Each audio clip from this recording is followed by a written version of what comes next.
Healthcare authorities in Israel allegedly use a racist policy against women of color to reduce the number of their babies. Israeli women's groups say government centers prescribe long-term birth control drugs to women of color.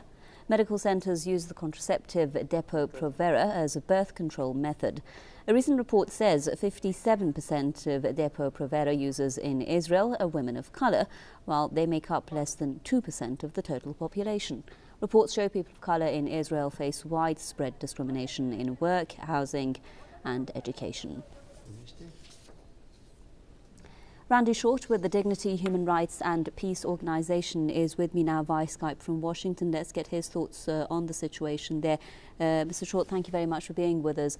Of course, we have been hearing recently a lot of reports coming about the situation of African Americans or black people who are living in Israel. What can you tell us about the situation they're facing and how basically threatening it is?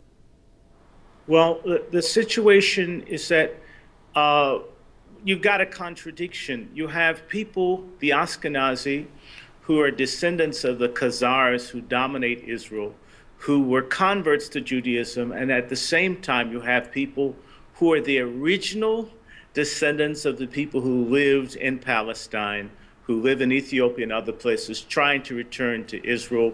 And so you have basically a racist mythological concept of who and what a Jew is in control, and persons who actually are what Jews are, who are subordinate. They're trying to reach Israel, and Israel in some ways opened up its citizenship to Africans to counter the attacks that they got for supporting the Nazi South African apartheid regime. So they have more or less outlived their usefulness to Israel, to deflecting all the allegations that it had supported racism and brutality against people in South Africa.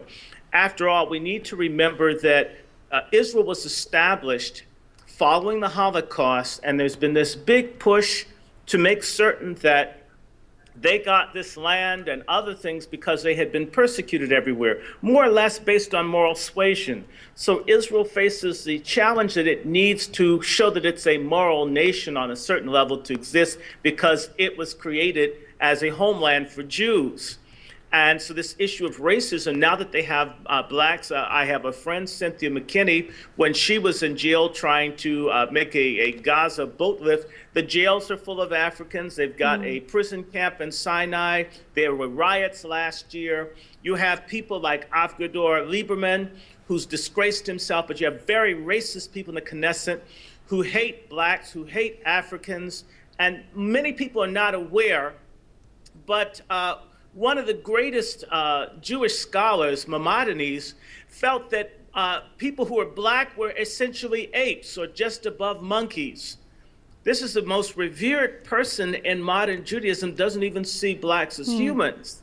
So can you imagine that? And he wrote it down. They can get mad at me, but I think it's a guide for the perplexed. If people read that, so if some of the guiding people, the ideologies of Zionism, see people as subhuman, then how are they going to treat people once they reach that society? So they're poor, they're homeless, they're discriminated against in terms of how they're paid, or they're put on the front lines to face confrontation with the Palestinians.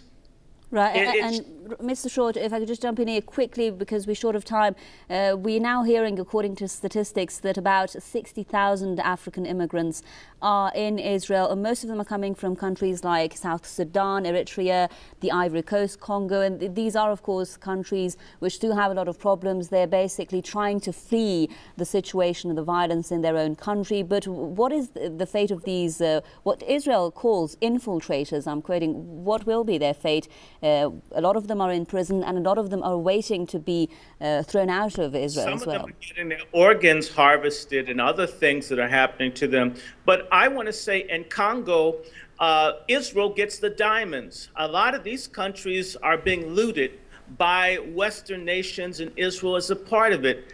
And so these people tend to go to the nations that are stealing their wealth, trying to make a living where it's peaceful there. I just want to mention the drug that the people are using is Depo-Provera. It causes cancer, contributes to AIDS and chlamydia and osteoporosis, and it's been illegal in Canada and Europe, but it's being used all over Africa. It's being used on African-American women by the Pfizer Corporation. They know that it kills. They know it sterilizes. They know that it destroys people. And Bill and Melinda Gates are raising almost $3 billion to impose this drug all over Africa. God knows how many women it's going to kill and destroy and sterilize. This is wicked. Right. And Israel's showing that it's no more righteous than any nation that it came into existence to repudiate. Thank you very much. Mr. Randy Short with the Dignity Human Rights and Peace Organization with us there via Skype from Washington.